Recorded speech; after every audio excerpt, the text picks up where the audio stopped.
Hey everyone, this is Dr. Drizzle, and welcome to the National Parks Expedition Challenge.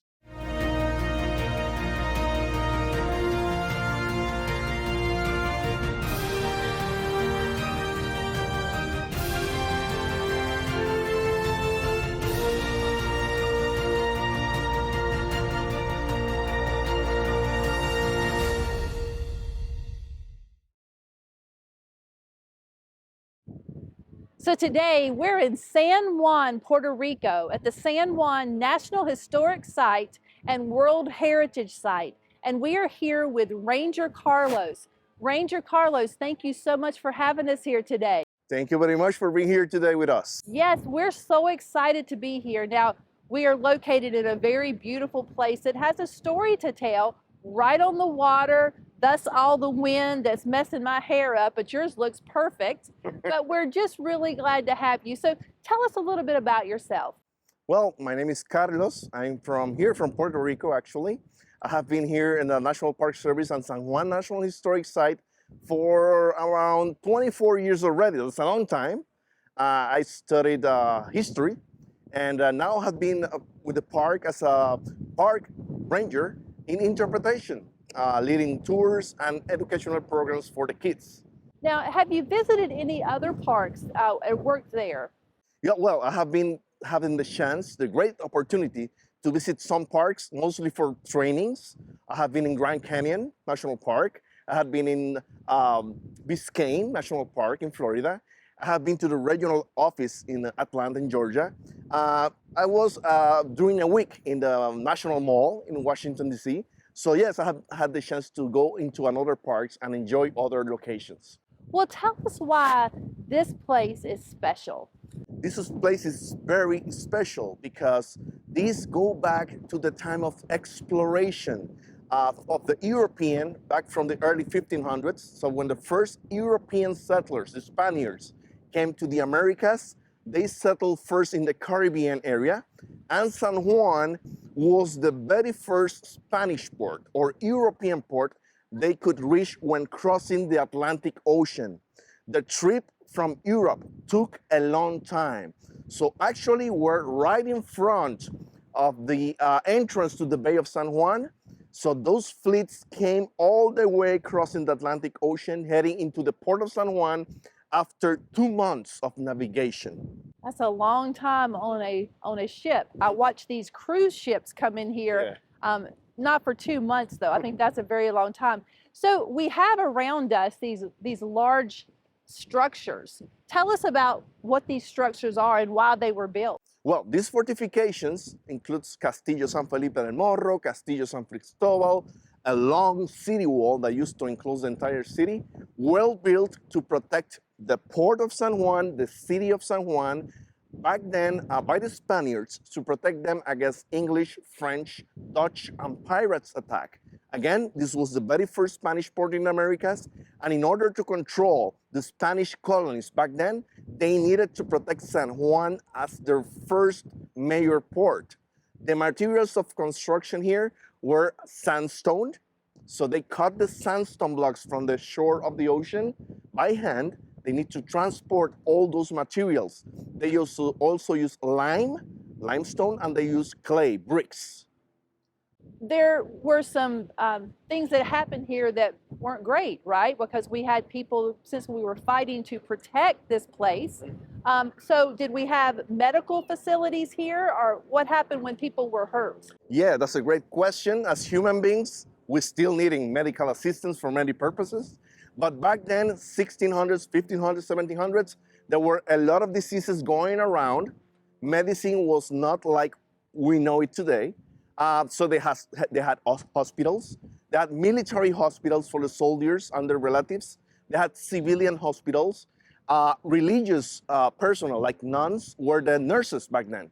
So they had hospitals run by the church mostly, since the Spaniards were Catholic. So they had hospitals and nurseries run by the nuns back then to provide with health care for the people living here. Well, I know that this place was special to the National Park Service because it became part of the National Park Service. When did that happen? Well, here in San Juan, when the Spaniards were defeated during the Spanish-American War of 1898, Puerto Rico became a territory of the United States alongside Philippines, Guam, and partially Cuba. So that's when the US took over Puerto Rico, and San Juan National Historic Site was founded in 1949, shortly after World War II. So the park officially began actually in February 14th, St. Valentine's Day. So that was the foundation date for the park, 1949. So when you celebrate that anniversary, it's like saying we love you, San Juan, right? Yes, yes, and we it's interesting because we have a lot of people coming here, celebrating St. Valentine's. They are, obviously they're in love, they're enjoying the day. So we make them to feel our love as well, welcoming them and telling them that we're celebrating twice, St. Valentine's plus our anniversary as a park. That sounds like extra chocolate. That's right, that's right. Now, not only is this a national park site, it is also a UNESCO World Heritage Site. When did that happen? Okay, that was back in 1983 when people from the city of San Juan, especially scholars from the city and people related to the culture of the city, were getting together with the government to promote the fortification system as a World Heritage Site. These structures are very, very old. And aside of being used for the defense of the place, there are cannons, there were soldiers, but the architecture, the engineering, the structure themselves portrayed and reflect the ideas, the beliefs of the times. So back then, when this was in Spanish city, they were also defending their ideas, beliefs. Some of them are different of our ideas and beliefs today. So when we study the history of this place, the mentality, the ideas of the people back then, we get really amazed because how we have been changing through the centuries.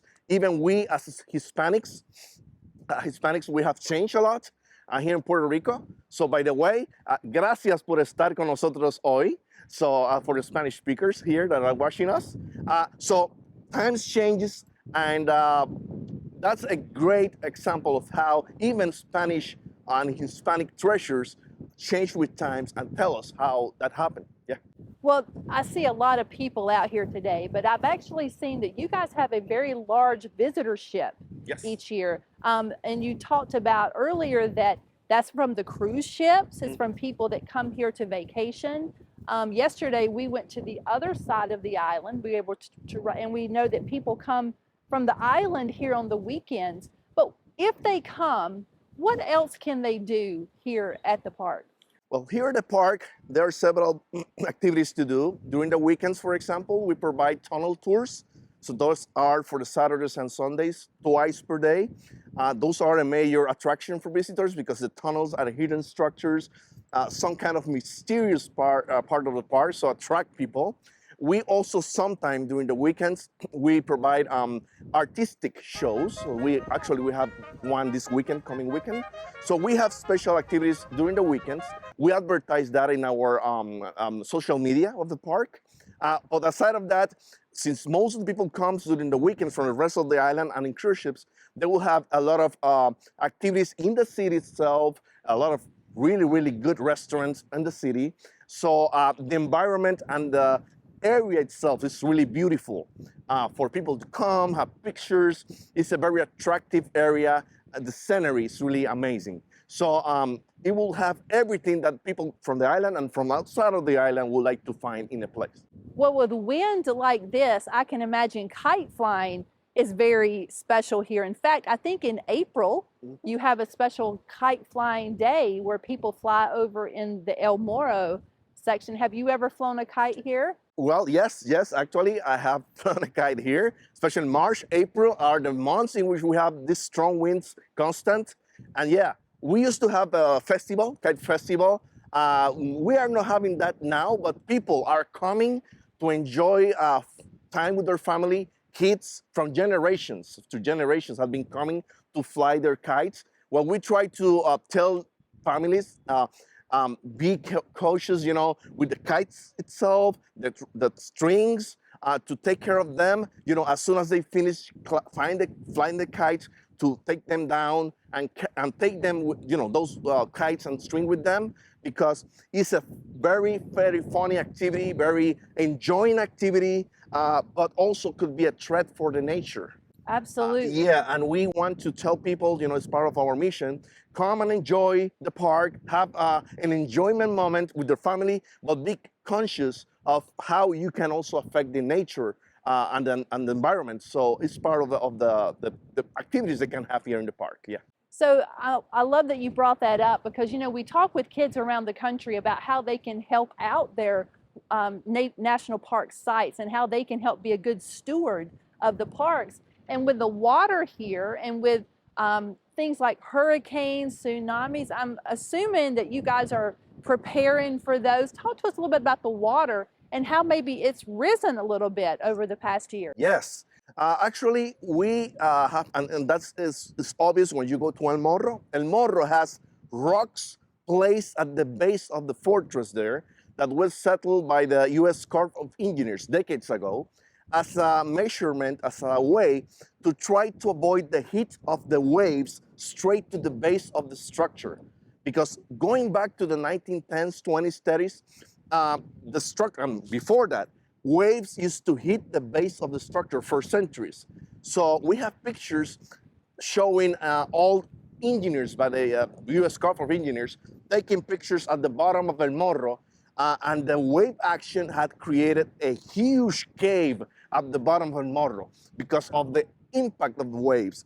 So we were not talking about the rise of the level of the ocean yet, but by then, the engineers said, you know what, we need to protect this. They put 2 belts of huge rocks at the water in front of El Morro, and that has been helping El Morro for decades. Now, we know that the level of the water has been increasing because we're in a coastal area here, and there's another fort, San Juan de la Cruz, El Cañuelo, that you can see from El Morro across the entrance to the bay, that there's another breakwater there, and according to engineers and experts that have been visiting the park recent, there, since the water goes in that direction constantly, they are fearing that that breakwater would not be enough to protect that area in a years come by, in a near years come by.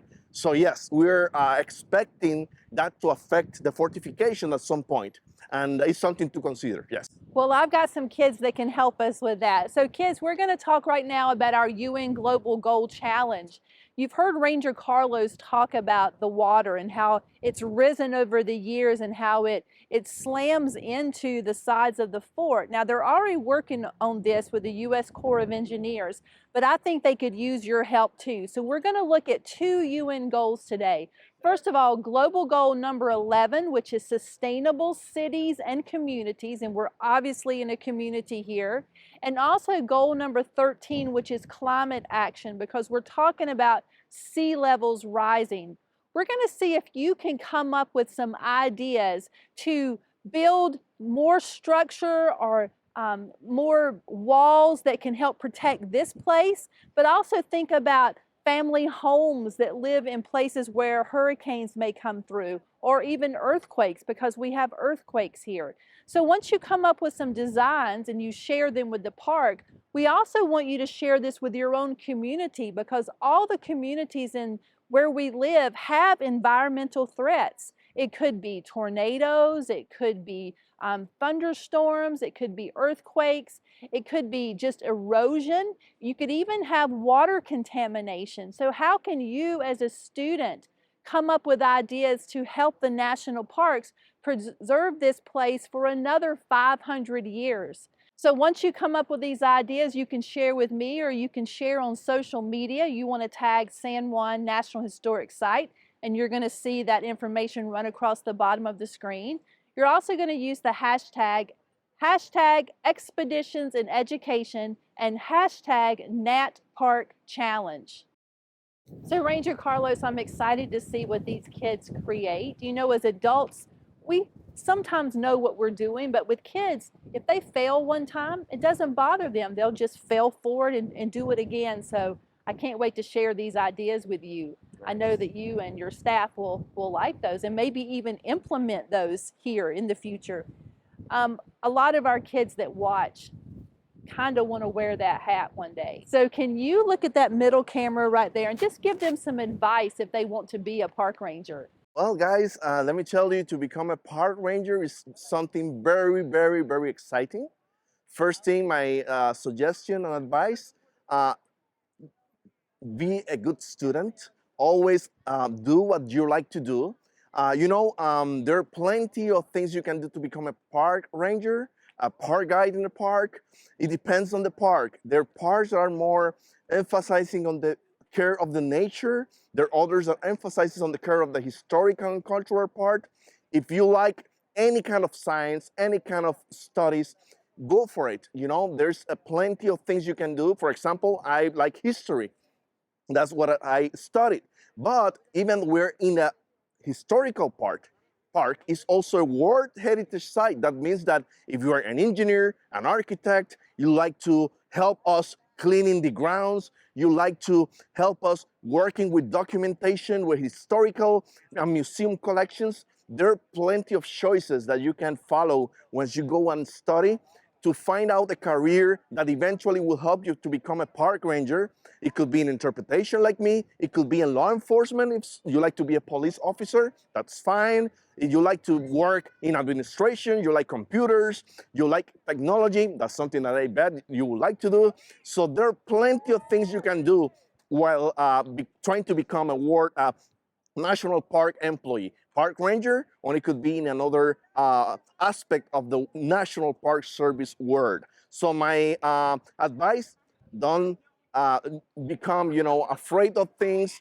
Just go for it. Dream. Dreams are really good. And that's my advice. Go for it and don't give it up. I love that. So we heard what Ranger Carlos has said today. We've learned about this place, but there's more to learn about this place. So check out their website. We're running that across the bottom of the screen so you can dig a little bit more into the history. Thank you so much for letting us be here today. This is a beautiful backyard that you have, and I've really enjoyed it. Thank you very much. I enjoy it too. And thank you, all of you, for being here with us today. So on behalf of Dr. Drizzle and Ranger Carlos, we are out of here.